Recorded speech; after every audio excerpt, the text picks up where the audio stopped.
নাচ গানের ভিডিও না দেখে এই ভিডিওটা দেখে যান। আল্লাহর কাছে ক্ষমা চাও, দুনিয়াটা কিছুই না রে যুব।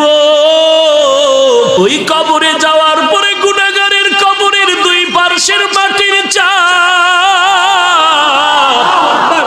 পাজরের হাড় চুরমার হয়ে যাবে। একটা নয়, দুটো নয়, 70 থেকে 99টা সাপের কামড়।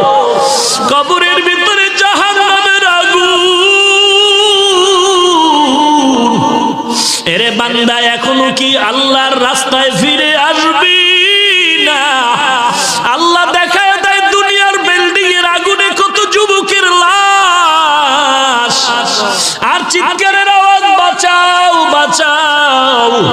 একটু চিন্তা করে দেখ, যখন আগুন লাগছিল শরীরের মধ্যে তখন ওদের কেমন লাগছিল, অবস্থাটা কেমন হয়েছিল। ওরা যখন আগুনের মধ্যে সবাই জানালা দিয়ে হাত দিয়ে কয়, কে আছো, আমাদের বাঁচাও। আপনি যদি মুসলমান হয়ে থাকেন তাহলে ভিডিওটা শেয়ার করে দিবেন।